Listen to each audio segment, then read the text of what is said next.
Hi, warrior friends. Mrs. Armstrong here, and I have the next chapter in our story, The Secret of the Silver Key, ready for you today. But before we read, let's review what happened in the last chapter.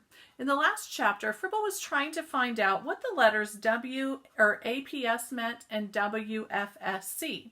And we found out that APS stood for the American Phonetic Society and that WFSC stood for the Wisconsin Federation of Stamp Collectors. Both of them were clubs or groups for people that enjoyed collecting stamps. So Fribble went to the library and he used the Dewey Decimal System to help him find some books that were about stamp collecting. Now we're ready for Chapter 7. Fribble dashed home from school, scarfed down his snack, and without even being asked, he went upstairs to do his homework. Fortunately, he didn't have very much. When it was done, he breathed a satisfying sigh. Finished, he had time to read and learn more about the hobby of his favorite postmaster, Fleet Milton. Fribble's nose gave a little twitch of joyful expectation. Fribble lay on his stomach on his bed and happily started thumbing through the 2 books about stamp collecting that he had checked out from the school library. And in no time at all, Fribble was hooked on stamps. Wouldn't it be fun to start a stamp collection? No wonder Postmaster Fleet Milton was a collector. As he laid there, thinking about one fascinating stamp after another, Fribble felt a little nagging memory at the back of his mind. Had he forgotten something? Something important. What was it? He sat up straight and thought hard. He knew he was right on the edge of remembering what it was. Yes! He already owned 2 stamps. Those loose stamps in the envelope in his treasure chest. Quickly, Fribble jumped up and went to kneel beside the treasure chest at the foot of his bed.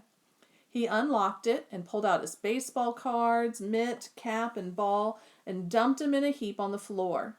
When the chest was empty, he pulled the little velvet tab and removed the bottom, revealing the secret compartment underneath. Fribble remembered that there was 2 envelopes in the secret compartment of his birthday chest. One held the old newspaper clipping, and the other one had stamps in it. Fribble took out the envelopes and found the one that held 2 loose stamps. The stamps seemed to be identical. Fribble took them over to the window where he could get the best light to examine them. They were pale blue. At the bottom of the stamp were the words 5 cents. On the right and left was the numeral 5 in a small circle. In the center of the stamp was a drawing of a big hot air balloon with the name Buffalo written on it, and at the top it said balloon postage. Fribble frowned and sat very still, slowly stroking his whiskers. Balloon postage? What could that mean? He knew that letters got to his house in a mail truck, and he knew that some letters were marked air mail and they were flown across the country in planes, but he didn't know of any mail that had ever been sent by balloon. Fribble carefully put the stamps in the newspaper clippings away, replacing the red velvet bottom, and put all his baseball stuff back into the chest. Then he leapt up, checked to see that he had his little spiral notebook and his stubby pencil in his pocket. He grabbed his jacket and he raced down the stairs. In the kitchen, Fribble stopped to tell his mother that he was off to the library. Again? She said. What are you looking for now? More information about stamps, Fribble explained. Can I come too? Scamper called from the living room where he had been building a castle with blocks. Sure, Fribble agreed, but hurry up. They walked quickly down the street to the library. Mrs. Scurry smiled when she saw them. Well, what are you 2 looking for this time? She asked. Balloons, Fribble said, and I think I know where to find them. He led Scamper right past the library and desk and over to a computer. Fribble clicked on Search the Catalog, then Word, and finally entered in balloon. To his astonishment, the computer screen said that there was 93 titles that matched his search. Fribble quickly started to read and dismiss them one after another. Making balloon animals, taking a balloon ride, Belinda's balloon, Benjamin's balloon, The silver balloon, the red balloon.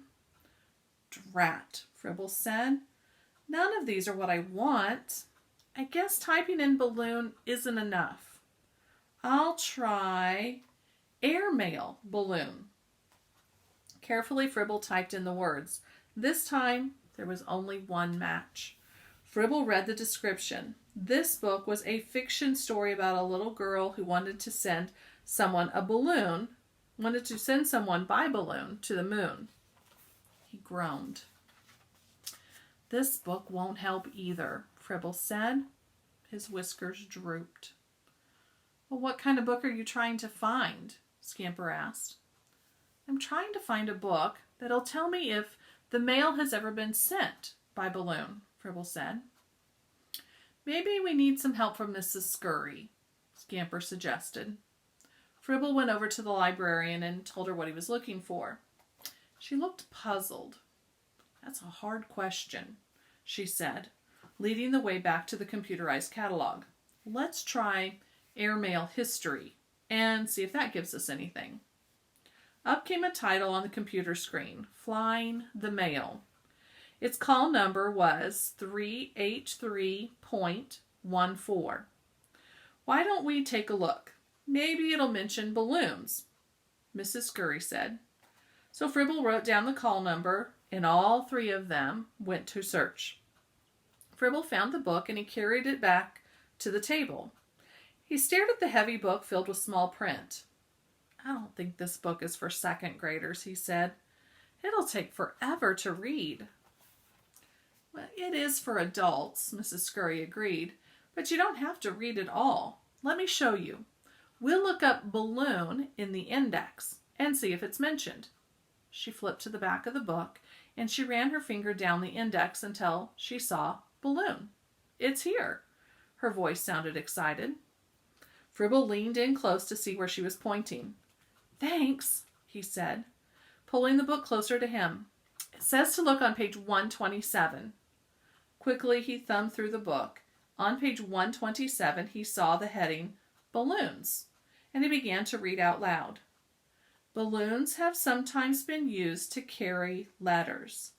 They carried mail during the Franco-Prussian War in 1877. In the United States, balloons were used to deliver mail with the first-class air stamp during a flight by an American balloonist, Samuel Archer King. Fribble stopped reading. In 1877, he said. Wow, that was the same year as the newspaper clipping about Postmaster Fleet Milton. Well, what else does it say? Asked Scamper. Nothing, Fribble said. His whiskers drooped. That's all. Well, that was pretty short, Mrs. Scurry agreed, but it did give us two valuable clues about where to look next.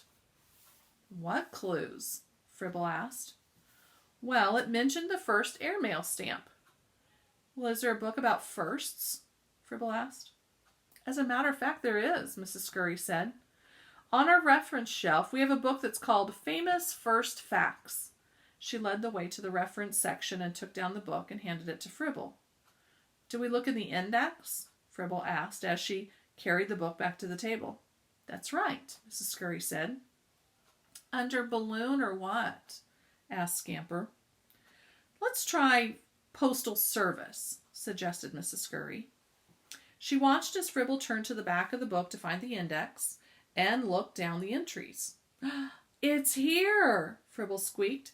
There's lots of things under Postal Service. Well, look for stamps and then balloon, said Mrs. Scurry. So Fribble looked down the list. What does it say? Asked Scamper. It says we need to look on page 216. Fribble turned to that page and found a short entry. He read it out loud. The world's first adhesive airmail stamp was issued in 1877 for a private flight by American balloonist Samuel Archer King. Only 300 stamps were printed. The stamp was used on mail carried from Nashville on June 1st, 1877. The wind carried the Buffalo balloon to Gatlin, Tennessee, 26 miles from its starting point. Nashville, Fribble's eyes shone. Remember, Postmaster Fleet Milton went there. And just think, Fribble said, they only made 300 buffalo balloon stamps, and I have 2 of them. And that's the end of chapter 7. Now, in this chapter, Fribble used the index to help him find more information about the topics he was interested in. So I brought with me a nonfiction book from our library so that I can show you the index in our books. Now the index is typically found at the end of a book. So I'm going to open our book up to the end. These are those blank pages at the end. Right before we get to the end, we have our index. Now my book that I'm holding is about frogs. So if I wanted to find out more about adult frogs, it says that I can find information about adult frogs on page 6 and on page 19. So, if I turn to page 6 of my book, I can see that it says frogs. Turn this around so you guys can see it. Frogs grow in stages. The stages of a frog's life cycle are egg, tadpole, and adult. But it also said there was supposed to be information on page 19. So, if I turn to page 19, it says that the adult frog has big eyes and a wide mouth. It snaps out its long tongue to catch insects. Now you might be asking yourself, well, why do I need to know about an index? Well, an index is really helpful when you're working on homework. Let's face it, there are 2 truths about homework. Number 1, we always want to try and get our homework done as fast as we can so that we can go on to the things that we like to do. And number 2, we always want to try and have the right answers. And having an index at the back of a book can help us find facts and information quickly so that we can get our homework done, we can have the right answer, and we can move on to something else.